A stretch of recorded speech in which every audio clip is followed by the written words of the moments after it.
All right, so I'm gonna make a short, funny video. That's usually the intent of my videos, just to try to make people laugh, just maybe bring a smile to people's faces. If you don't get my sense of humor, I apologize.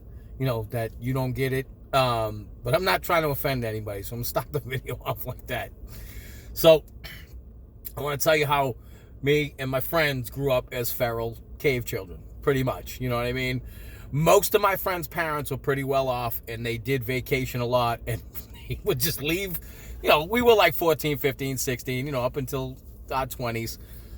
Parents would just leave kids home, leave my friends home. And of course, my mom being home all the time, I was always sleeping over people's houses. So, my fucking buddy Bill, his parents were away, decided to have a few people over. We went to the Packy. One of our friends, Steve, looked like Captain Caveman. Like when he was like 14, he was fucking just beard, long. He looked like he was a fucking grown adult. I don't know if it was a pituitary thing.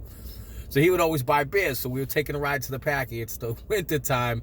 And I shouldn't say we, I should say they, because I wasn't in the car, right? So Billy's sitting in the back seat in the middle.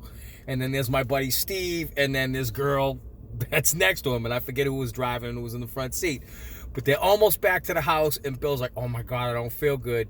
And he goes to lean over and throw up on Stevie. Well, like I said, Stevie was like Captain Caveman. Stevie palmed his head and turned it toward the girl next to him, and he threw up all over her, right? So as they're pulling up to the house, I can hear screaming. And then, I'm coming out to help him with the booze, and I could see Stevie grab fucking Billy by the seat of his pants. Now, Bill's passed out with throw up all over, and just throws him in a snowbank. Of course, the girl, who I'm not going to mention her name because I don't want to embarrass her, she's like, oh, my God, he threw up all over me, my clothes. I was like, God, go inside, take a shower. I'm sure, some of Bill's sister's shit will fit you. So Steve's like, grab him. I go, yo, what are you going to do with B? He's like, fuck him, man. He just ruined my whole night. I was like, got to get his ass out of the snow. We got to clean him up. So that was one instance. Another instance, my buddy Davey threw a fucking party because his parents are always away, and one of our friends' older brothers bought us the keg, right? Of course, everything's going good until some shit happens and a fight breaks out. And my boy's older brother's like, yo, I got to get out of here because my fucking, I bought this keg. You guys are minors, right? I think we were like 18 and he was like 21. So my man is walking up the street. Cops just happen to come from the house. They diffused everything, and they see him walking. He's stumbling the fuck home. And the cop's like, hey, where you off to? And he leans in the window. He's like, I'm just going home. The cop goes, let me give you a ride, and fucking cuffs him, right? Because he could smell the booze on him. He took him down the station and PC'd him. I think fucking 3 hours later, he took a cab back to my boy's house. He's like, hey, is there anything left in that keg? I just got fucking PC'd. I'm completely sober. I was like, what the fuck is going on? Parents just left us to do crazy, crazy shit. Whenever my buddy's Kevin's parents would go away, we would have parties. And he got caught once because we fucking left bottle caps around. So Kevin had a rule at the house. When you opened a beer, you had to squeeze that bottle cap and throw it inside your beer, right? So, pardon me. I don't have the Rona, I just smoke cigars. So, when we were cleaning up, the bottle caps were in there. We wouldn't get caught as long as we got rid of all the bottles. But I remember one night, I forget, somebody was like really chugging a beer, and that bottle cap went right in their mouth. I was like, oh shit, we're going to have to perform an emergency trach on this asshole. I think he just swallowed the fucking bottle cap.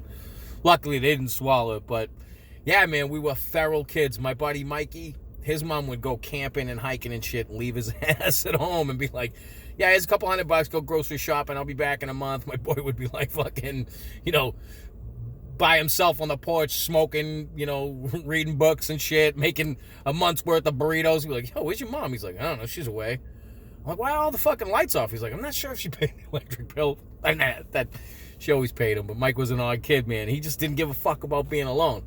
We hang at his house and grill and drink, and, we just had a good time, man. My buddy Stevie's parents were always away, too, and we'd party at his house, and fucking, then his, older brother's friends would kick the door open at like 2, 3 in the morning when the bars got out with like a suitcase of beers, and be like, all right, little fuckers, you want to drink with some real men? Who's got cigarettes? I'm out of butts, you know what I mean? Who's smoking fucking? I'd be like, I got mild breads. All right, this kid's all right. Come have a beer with me, kid, you know what I mean? One time I was at a fucking party at a kid's house. Kid get a keg, and it was like older and younger kids there, and there were like some older kids there that were real tough kids. They were nice kids, but I just didn't want to fuck with them. And one of them was like, hey, give me a smoke. I was like, I got Camel non-filters, bro. He's like, non-filters? Give me one of those. He goes, why the fuck are you smoking non-filters? I go, well, that way no one bums cigarettes off of me. He goes, this kid's all right. He's like, he's all right. He's doing the next keg stand. You stick with me, kid, right? So I'm like, well, okay, I'm in with the fucking, with the jock kids, the tough kids, you know what I mean?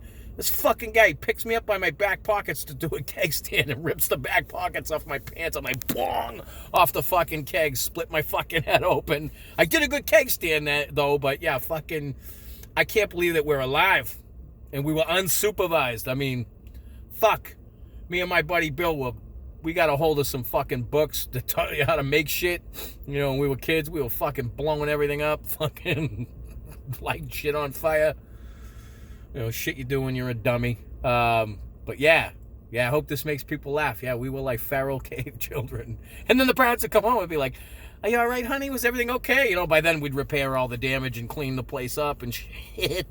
Fucking, man, 30 years ago, things were different. Nowadays, parents don't even let their fucking teenagers out of their sight. And I guess it's a dangerous world now, and that's what you got to do. But, yep, there was no internet and no video cameras.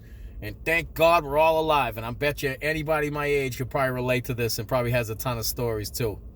Anyways, till next time, be good to each other.